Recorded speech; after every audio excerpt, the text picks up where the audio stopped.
Dad did a lot of odd jobs. Once up in the cusp, he was hired to build a brick retaining wall at a natural hot spring. So he heads up into the woods, and he starts working away, and I guess as he's building the wall, the water starts collecting around him. So he does what every reasonable person does when you're alone in the woods with nobody around. He takes off all of his clothes. All of them. I don't even know why, just all of them. So he starts working away, and he notices a couple bear cubs. You know, he's an outdoors person. He knows bear cubs, they're cute, but they're a problem because they always have an angry mom somewhere close. So he starts looking around, doesn't see anything, he's listening, and he hears something he thinks on the other side of the wall. So he reaches through the wall, and he pushes one brick out. He's peering through the wall, and he sees the mama bear on the other side of the wall, like, sniffing around and trying to figure out if bears start to figure out that something's around. So, Dad, what do I do? I don't know. So he figures the element of surprise is the best bet for him. So he gets down behind the wall and he springs up as loud and big as he can and yells at the bear, turns away and runs. Gone. And Dad swears that if he can find that hot spring, his tools and clothes are probably still there. Dad did a lot of odd jobs in a lot of places, finally settled in Maple Ridge, working for the transit system. He worked alongside his father Fred, and unbeknownst to him at the time, his future father-in-law, John Barch. His life changed the day that he noticed this lovely young lady standing next to him, or John Barch, sorry. He stared at this woman, causing this woman, my mom, to turn to her dad and go, "Who's that creepy guy? He just keeps staring at me. I don't understand it." He wrote beautiful letters and cards to his sweetheart. And Mom, you were a champ this year. So strong. The years in Maple Ridge allowed Dad to reconnect with his twin sister Joan and create an amazing bond with her husband, Uncle Roy. They became brothers. They sang in a band together. They worked in corrections together. They're actually two of the first 5 men to work in Ocala Penitentiary with female inmates. I cannot confirm nor deny if Dad ever hit any girls there. He hit one. Yeah, I did. They rebuilt a Ford Model A together.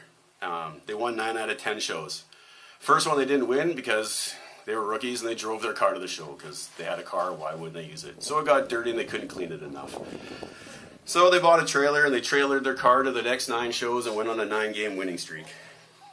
Mom and Dad had 4 kids, Kent, Karen, and the twins, Justin and Suzanne. I could talk for hours about all the amazing stories that they had about their dad. But he just had a way of going above and beyond for them. Dad had to wait in line so his kids could be right up front for a concert. You know, back when kids collected, we're recording this? Jeez. Wow. Barely. That's an episode. Am I going to be on TV? Back when people collected stickers and hockey cards, Dad came home one night with a whole box for each of his kids. Box of hockey cards, box of stickers. Kids didn't even know you could get them in a box. And I can remember like getting like a pack, and that was amazing. Like, I don't even know what getting a whole box is like. That was fantastic. Gus joined the Cub Scouts back in the day, and it was horrible. It wasn't very well run. Wasn't a lot of fun for Gus and his friends, so Dad joined. But he didn't just join. He found a way to finagle his way to being in charge. Turned Cubs into a boring, horrible mess to great fun for Gus and all of his friends. That's just how Dad was. Karen was young and she wanted to take art lessons. Lived in a small town. They don't have art lessons for kids. The only ones they had were college and night school. So Dad tried to sign up his daughter. No dice. Too young. But I'll tell you what, how about if I sign up and I get to bring my daughter? No problem. So Dad went to nighttime art classes. Gus and his friends, Kurt and Mike, can tell you about amazing times they had working alongside with Dad rebuilding the Messerschmitt. Dad worked it pretty hard, but they learned a lot of lessons working with him. Dad also helped them build pretty awesome lowrider bikes back in the day. In 1983, Mom and Dad packed up and moved the family to Cam River to start a private transit system. Many new opportunities arose. Dad bought a boat, started chartering fishing trips. He loved to teach people how to do things that they had never done before or never seen before. They purchased an RV, which led to some amazing family vacations. Great way to travel across Canada and definitely down to the States. Dad's favorite band, the Oak Ridge Boys, came to town. They were playing an outdoor venue. They needed an RV, so Dad offered them up an RV to use as a dressing room. He was so excited that his favorite band got to use his RV. So awesome. Dad would talk about that for years. Dad loved to give back. He did a lot of years in service for the Lions Club in ways that he could give back to the community. Did a lot of fundraising. Soapbox Derby, started that here in Mission. Did a lot of fundraising, selling dolls made by Karen. Oktoberfest he did. He had clown troupe. He even dressed up like Santa and set himself on fire once. That's a whole other story. We'll tell that one later. They opened their home to 3 exchange students. Cindy from Australia, she's still close to this day. She was here like a year and a half ago. 2 exchange students came from Japan. Dad was so excited he took Japanese lessons to make sure that he could talk to them. One of them liked it here so much that she invited her dad over and he moved into the house too. Foreign exchange parent or something, I don't know. The daughter went home and the dad stayed for 2 more weeks. He liked it so much. Dad always made people feel welcome, just the way that he was. And if that's not enough evidence, once when Dad went to Tijuana, he met a chiclet saleswoman and her family.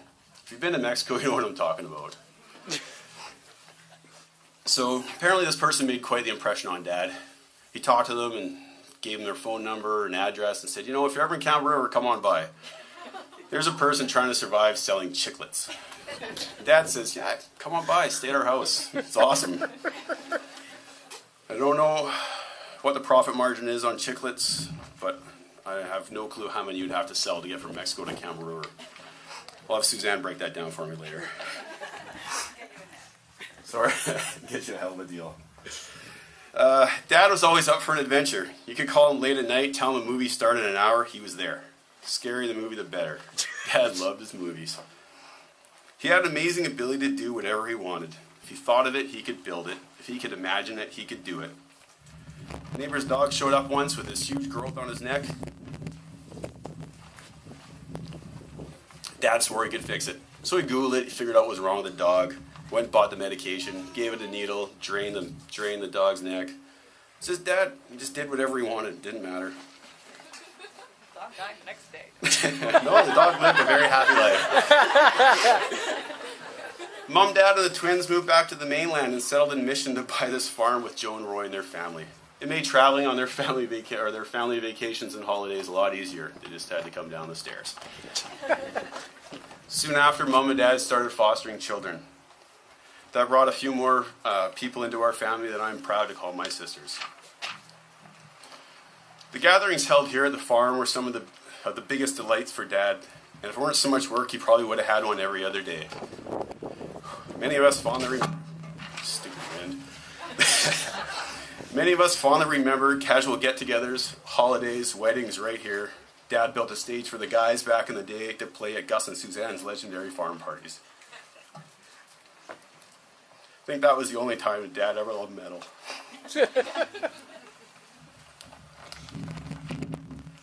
He loved his farm. He loved sharing it with his family.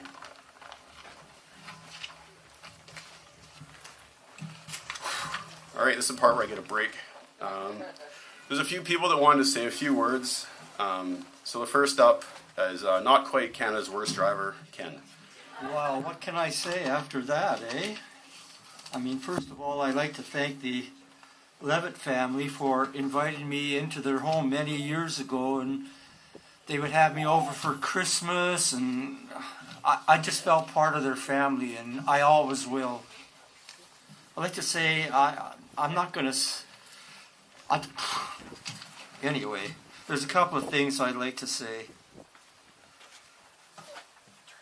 Community. He really did serve the community well, and I was so proud to be his secretary while he was the president of the Mission and the Cedar Valley Lions Club. We did many, many things together, and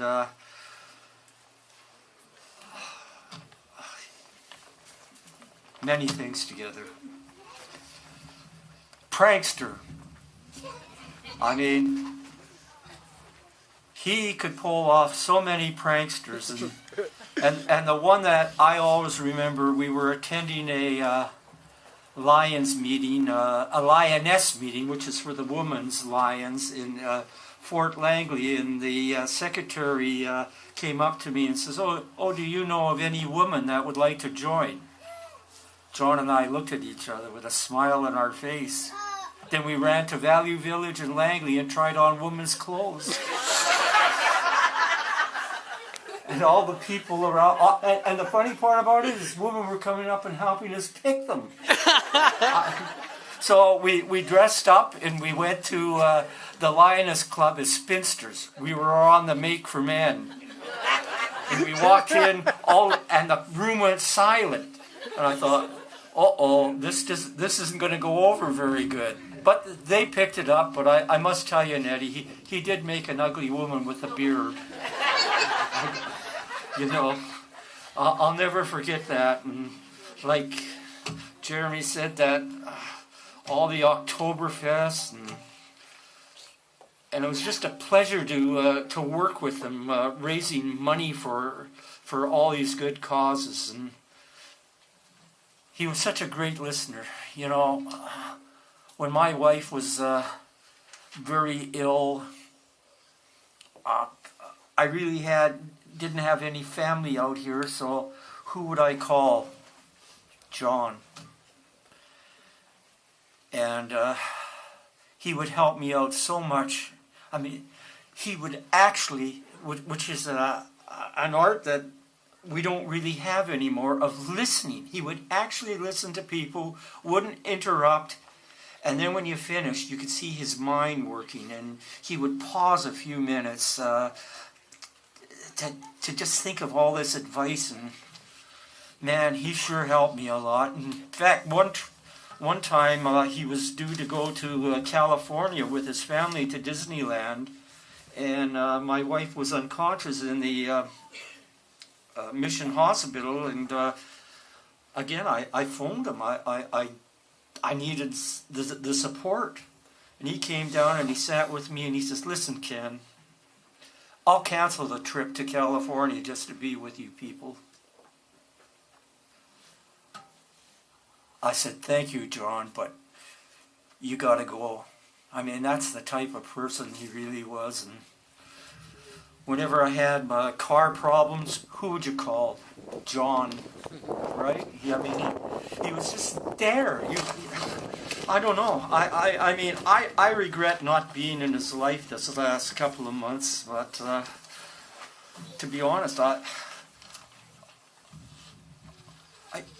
just wanted to remember him as this big, physical, funny person to be around, and I'll miss him. I'll really miss him. So, once again, thank you, the Levitts, and God bless John. John was a pretty great guy. I knew his buddy Roy a long time, since I was 11 and Roy was 7 back in when I first met the Hall family, so it's a lot of years for him, but John just the last few years, but boy, caught up for time with a lot of great things. And I was told that John wasn't religious, but this picture kind of gives it away. He might not have been religious, but I tell you, he had a heart of gold and had a lot of great things, right? What John has gone through the last few months, and actually a lot of times over his years, a lot of fight through injuries and so on, reminded me of one of my Bible Bible heroes, I should say. His end quote near the end of his time was, "I fought a good fight, I've finished the course." And John reminded me of that hero of mine, and he had a strong constitution. What I represent, Bobby and I, as we were just talking about what we give, and you guys already stole a lot of my thunder here, but I'll just tell what Bobby and I from our particular point, and my daughter Christy and her kids are here too. But he had a strong constitution, didn't he?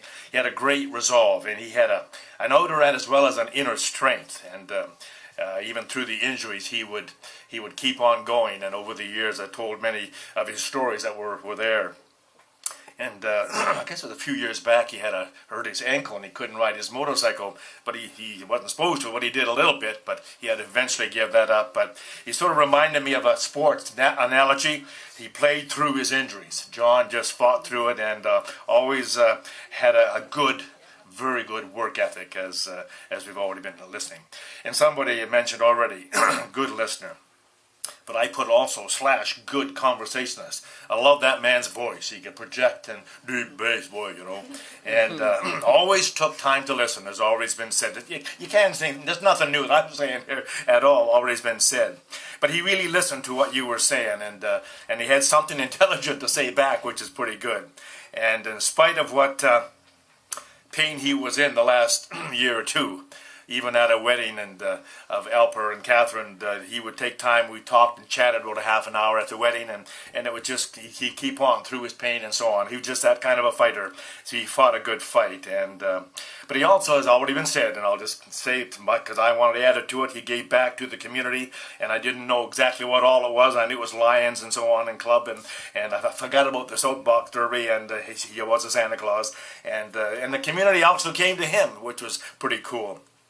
And already people, you know that he loved to sing. He loved his music, and we jammed quite a bit, a few of us. And so he even sang with the group, him and Roy, at a 35th anniversary, I believe it was. And so that was pretty cool.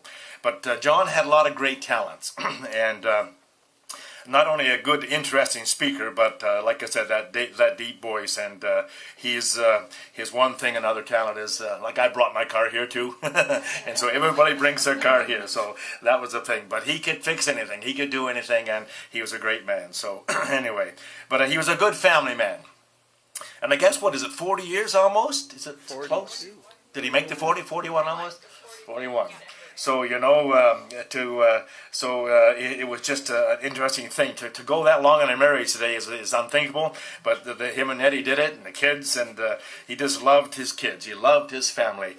And to go 40 years, he knew the secret of a married life, and it was this, and 2 words. Yes, Nettie. Whatever, you know, no argument. She had the last word. But from my perspective as a clergyman, but also a deep friend, not wanting to kind of just leave it there, what he meant to me and our family. A lot of great memories to you folks, as well as to Bobby and I and our kids and family. And the card that we give to Nettie was this here: he's only away. And he's only a memory away. He's only just part of your heart away. And so through your sorrows and joys that you have, you can remember that he's there, and the memories that we have are there. And like most of you know, his last days were pretty rough, and the weeks that preempted his death, he was pretty lot of pain, but he fought through it, and reminded me of just like when you turn out a workhorse at the end of a day, he just, unbridle him and let him just run out in the field. You know, that's it. So now there's no more pain for John, and he fought the good fight, as I said in the beginning. You could also go, he was like a sailor, and he's gone through a lot of stormy waters the last few months, and all of a sudden, through that stormy waters, into a beautiful calm in the sunset. So he's into a better place now. And he's also, an analogy was to this here, like a traveler taking down the tent or motorhome today, you know, and moving on to another place. And that's exactly where John is. And so, yes, he's only away, but his memories will remain with you to remember. And if you have hurts, well, if they become too much, you'd ask, what would John do? And when you experience lots of excitement and say, what would John, boy, he would have loved that. And so you just think of John in all kinds of ways. So he's only away, but you will remember him in your heart and with your memories. And when you pause and reflect, this will be a blessing to you. So God bless his memory to us all. A wonderful man, family man, and friend. And God bless you all as well. God bless you. Dad's niece, Catherine.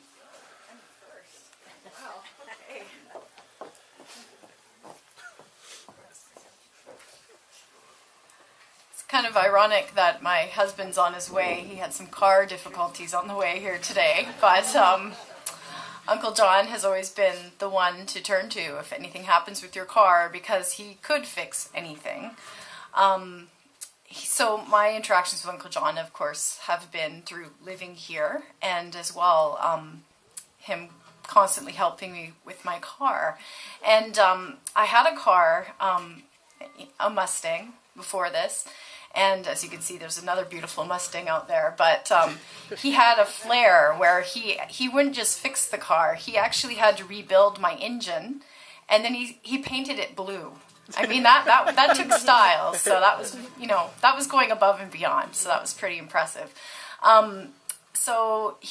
I also came here today in a Standard because Uncle John taught me how to drive a Standard when I had to let go of my previous car. He helped me find the car that I'm now driving, Chester, and he's parked out there. I drove him here today, and so he helped me find this great deal on this Mustang because it had to be a Mustang, and then he took me out for a day. And it was trial by fire, and he taught me how to drive, and then I dropped him off, and he said, okay, you're on your own, and I learned how to drive, and I actually really enjoy driving a Standard, so I really appreciate Uncle John teaching me, so. But I just wanted to choose one moment that really came to mind when I thought of how can I honor Uncle John, because he really had a really strong impact on me.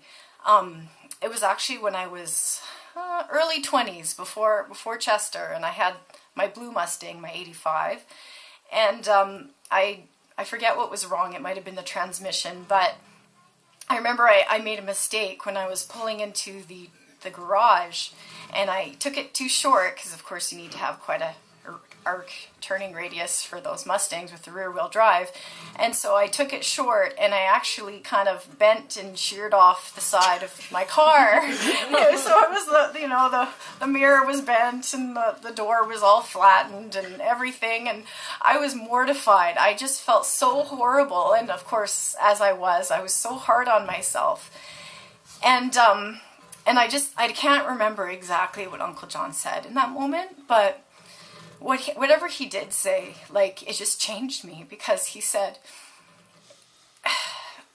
I don't know what he said, but it's what he made me feel.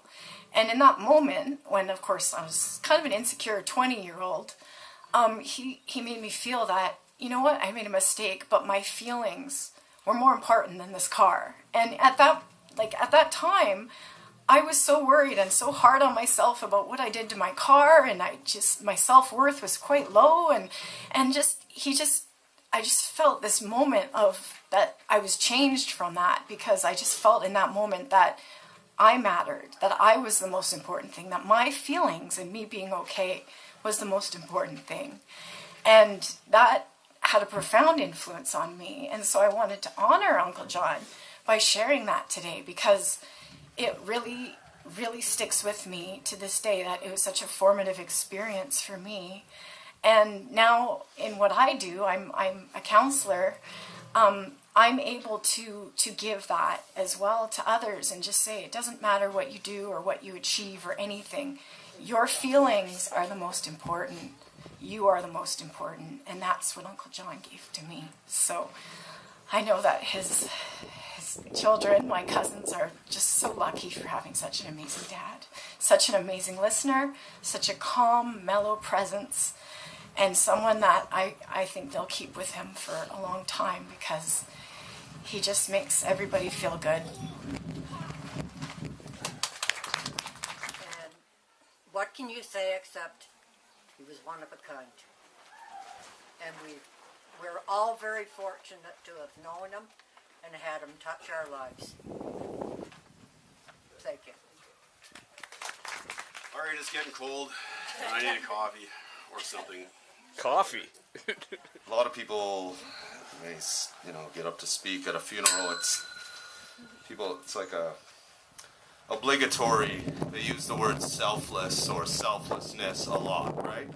And I don't think I've ever really actually met anyone that word applies to, ever, I'd like to say my own father is a selfless, but even that's, he has his moments, right? But I think John Levitt got up in the morning and he had a to-do list, and it didn't say John Levitt on the list anywhere. It said, go out of my way for person A. Okay, I'll get that done. Talk to Art. Go out of my way for person B. All all day, every day. I learned a lot of stuff about life from John, loved talking to him. Like, you know, I didn't write anything down. Jerry asked me, you want to say some stuff? He's mentioned he wanted to say some stuff. I didn't write anything down because I knew that I'd be later up here if I did say something and everybody would touch on everything because it's blatantly obvious. Was an amazing listener, very knowledgeable, very calm, leader, highly skilled, you know, individual.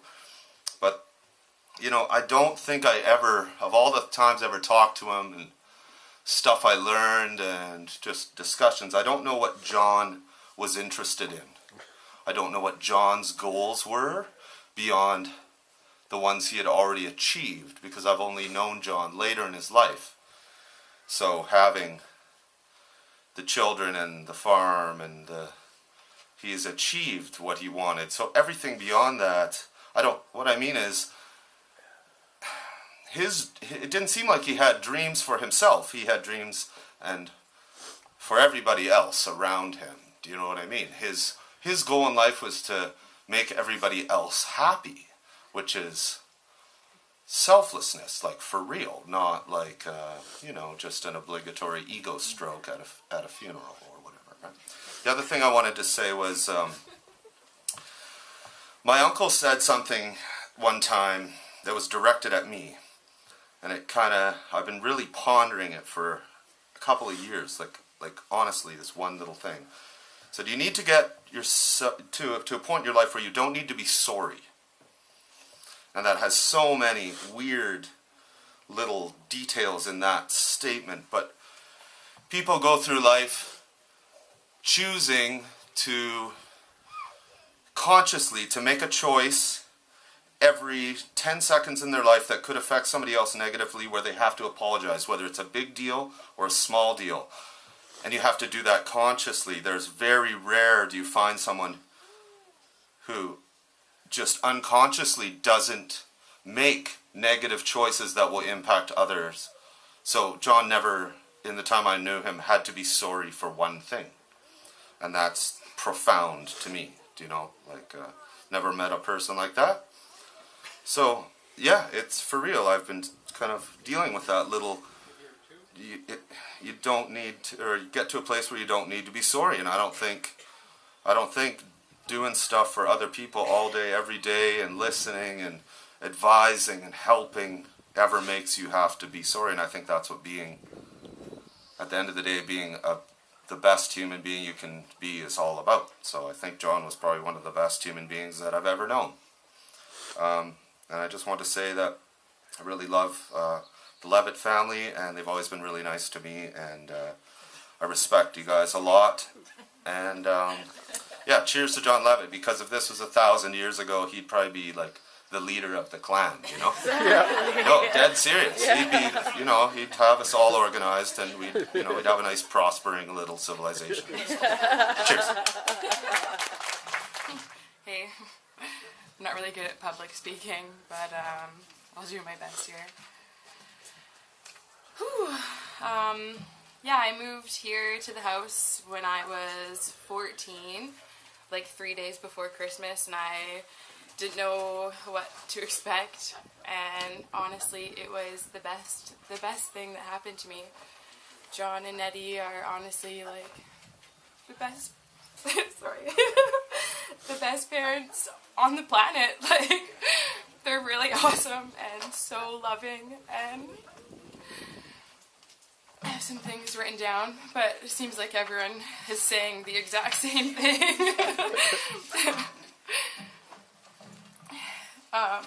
Yeah, John had an abundance of everything in his life, whether it was friends or cars or love to share. He was always there for everyone. He was there to lend both of his hands and didn't expect anything in return, which is really beautiful. And like Chris said, extremely rare. I remember some times where it would be like late at night and John would get a phone call and someone would be stuck in a ditch or something, and John would go, and without any hesitation, and he would be like, yeah, okay, sure, I'll be right there. He'd be gone for like 2 hours and come back and just be as chipper as always. Yeah, he couldn't go anywhere without Dexter, which I thought was quite amazing because I couldn't stand that dog. But he loved him nonetheless. Yeah, as everyone else was saying, John was a really beautiful member to our community and a wonderful husband and an extremely loving father and a beautiful twin brother and probably the best uncle anyone could ever wish for. I only knew him for a little while, but that was long enough to know that he really loved me, truly. I'm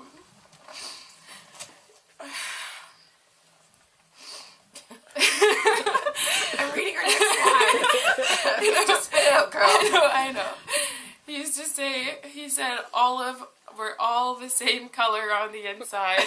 Because I used to be really self-conscious about not being white, which is silly. But I didn't really understand. But, you know, it didn't matter. It didn't matter if someone was a dog or a horse or a human or a man or a woman. Like, there's enough love to give, and he definitely gave a lot of that love to people. Yeah, he was very compassionate, and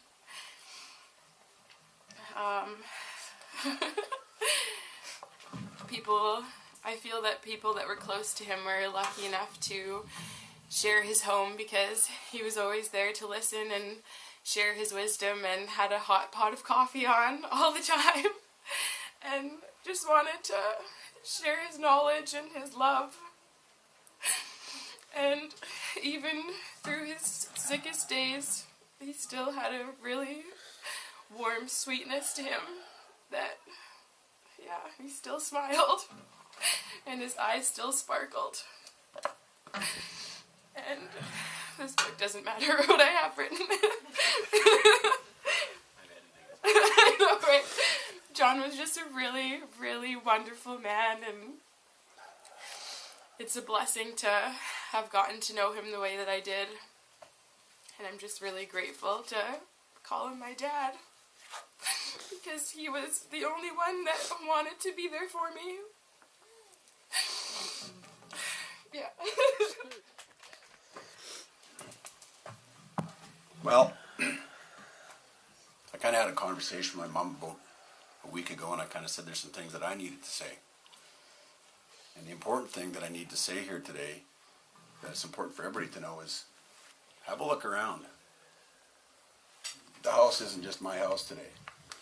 The house isn't just my sister's, it isn't just my mom's, it's all of you. The sad part about this is that when I got the call, and some of you may know that I work overseas as a pilot, and I got the call and I got back from flying that day, and my brother called me and said he's gone. Just turn it off. No, just turn it here. Just turn it against the wind. There you go. So, when I got back from flying, I already kind of knew. As soon as the phone rang, just turn it off. I already knew that when the phone rang and it was Justin, he had to tell me what I didn't want to face. So when I say about the house isn't mine today and it isn't my sister's, my mom's, it's because all of you are here for a reason, because he touched all of you or had time for you. And I'll be honest with you, and sometimes that time was taken away from us. Yeah. But that's not something we resent, it's something that we learned how to share. It's not easy for me to stand here today and had been 10,000 miles away, and my biological father died 4 months ago, and then to get another call that my dad died now. I remember the first time my mom saw my dad. He brought me 3 magazines, and they're hot rod magazines, and I was 7 years old. Who's this guy? Because my mom remarried. I'm like, dude, I don't know you. But it rang true with the fact is, this is exactly who he was to his core. Is that here you go, here's a welcoming gift, and on top of that, this is what I'm about. That was the statement. And there's a few things that he taught me that I need to make sure that everybody knows in this family. Number one, the greatest love of my dad's life was my mom. Then I think it was my sister Karen. I'm not quite sure. A bit of a toss-up that found in that. But that was the most important thing to my dad. And I remember one time I left my mom off, and boy, did I learn a lesson the hard way. And that was the next thing. You don't ever talk back to your mom. The third thing was, is there time to stand up, there's a time to be counted, and there's a time to walk away. I guess this is the time to stand up and to be counted as part of the family. Because for the most part, I haven't been here. Kind of hard to get home when you're 10,000 away, working in Malaysia, or Baku, Azerbaijan, or 300 miles off the east coast of friggin' Newfoundland in the North Atlantic, and you get a phone call. You just can't get home. So to my brother-in-law Jerry, he's carried a tremendous load. To my brother-in-law Corey, he's carried a tremendous load. You're my brothers. You're his sons. To my sisters, you've carried a load that I cannot even fathom. And to my mom, you deserve the Medal of Honor. It's true, right? Yep. How do you stand there and watch your husband fade away and try and keep all this bullshit together? Because that's what it becomes. Because cancer has the ability to consume people around the person with the disease to the point that they cannot function. And I'm not going to lie to you. It has tested this family to the core. We've had our arguments. We've had our fights. But you know what? We're all here. And we're all here because all of you have remembered something about my dad. And that is important to us. It's not something we're just going to dismiss. It doesn't matter who you are, what you did, what you might have said 10 years ago, what you helped the family with now, or what you did way back when. To my dad, it didn't matter, and it doesn't matter to us. Family's family, right? It doesn't matter if your name's Levitt or your name's something else. This household has always been that. The proof was it when a couple years ago my uncle passed away. We were all here. Everybody came for the family. At times of trouble, we all kind of seemed to gel. So, on behalf of me as the oldest, I guess there's a responsibility that I'm going to have to face that I'm not quite ready for. But there's people out in the audience, I'm not going to single you out. You have said or done something that's helped my mom, helped my sisters, helped my brother-in-law, and helped my dad, and I swear to God he's watching today. My brother Tim Brown, I grew up with in high school, told me today, I've been struggling all morning trying to put this great big excavator engine together. It's been piss and rain. I couldn't get it done. I just about broke down and cried and said, screw it. And all of a sudden, the sky's open, sun comes out, bang, engine goes together. My dad taught Tim Brown how to become a heavy-duty mechanic. So there's something in all of us that he's done that we can all carry. This isn't a memorial. It's not a funeral. It's about, wow, you know what? You did something. It's a celebration. And the important thing to remember here today is that everybody can share in that.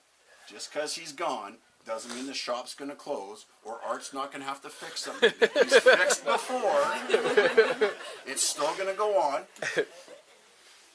And the important thing to remember too is he had the ability to do something that I've never had, and that is to completely open up my heart to external people in the family, like my foster sisters, because I didn't understand it, because I didn't come from him originally. Not all of you know that. Not an easy thing for me to say. So I always felt a little bit separated. But he never made me feel like that, because when I got shit, trust me, I got shit like the rest of the kids got shit. Maybe more. When I was 9 years old, my mom and I and my grandma and grandpa, Arch, came back from Agassiz, or came from the Karamias, right, Mom? And he stopped, and this is the truest statement you'll ever hear me say, and not everybody in this family knows this. At 9 years old, I had to watch that man burn 40% of his body. Because he stopped to help somebody else, broken down on the side of the hill in Agassiz. And at 9 years old, after that, I had to take care of my mom, my two sisters, and my brother, and myself. And dress him day in and day out. So it doesn't matter that I wasn't here to help now. I did my part back then. Just like you folks have done that. And from the bottom of my heart and from the bottom of my family's heart, we say thank you. Because it's important to know that we all need to go through this together. This doesn't end for us today.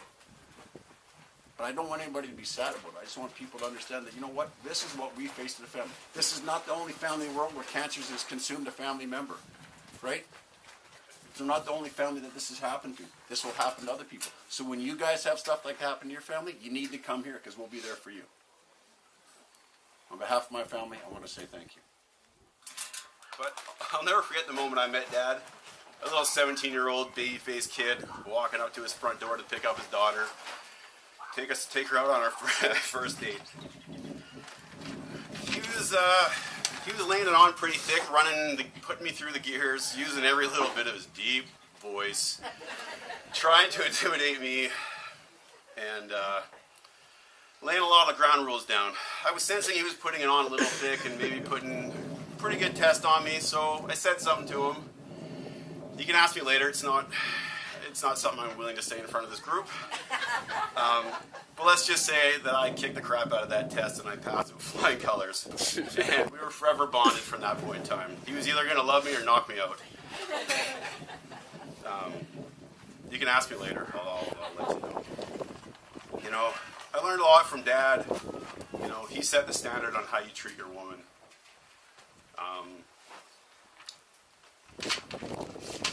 We're just going to skip that page. I think everybody else said it already. You know, the last year's been pretty tough, but I'll say that it's been some pretty amazing moments.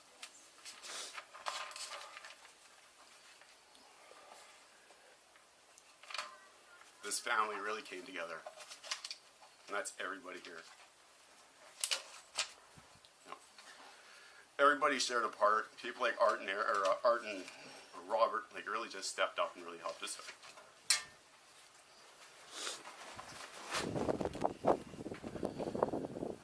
And you know, every night when on the last few nights, Jerry would be there all night sleeping in the hospital, and the next night it would be Corey sleeping on that horrible bed thing they had.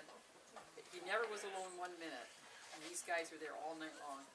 So that's something, and I'll always appreciate that. You know, last spring it felt like Dad was really close to going, and then he just made this miraculous comeback. It was awesome. You know, you thought he was gone, and then he was back again. It's like the Rolling Stones. You know, I remember him rolling Suzanne down the aisle right over there. You know, bought that RV and rolled in. He was so damn proud of himself. Got out on a few camping trips. You know, he helped me build an amazing table last fall. You know, we had ribs. He came to my firefighter curling bonspiel and he saw me win. He talked about it for days. Dad was awesome. You know, everybody here has a story of Dad. You know, some of you I don't know that well, but we'd love to hear your story. So we have a suitcase here to my right. Take a time, write a story down, fire it in there. We'd love to read it. On a trip out east a few years ago with Karen and Dad went, and Dad stopped at this heavily wooded area out in the woods interior somewhere. Don't know where it is. There's a little shrine there that was built from a husband to his wife. This is a really special place for Dad. You know, he said Dad wasn't typically a religious person, but he told Dad if there was ever a place he'd go to talk to God, that was it. You know, Dad loved it in the trees, small town kid close to nature. That was his place. Dad's religion was just to be a good person. And I think we've heard some great stories today about how amazing Dad was. You know, this home, this farm, that became that place for Dad. You know, he loved it. He loved it here. He loved sharing it with his friends and family. We have some evergreen trees around the corner today that we would like people to take. You know, take it to a special place. Have a moment, think about Dad. Put that tree in the ground and honor Dad. And in closing to today, thanks again for coming. I'd like to have a moment of silence, and at the end of that moment of silence, you know, we're going to pull up our socks, put on a smile, probably have a drink, and start moving forward. That's what Dad would have wanted.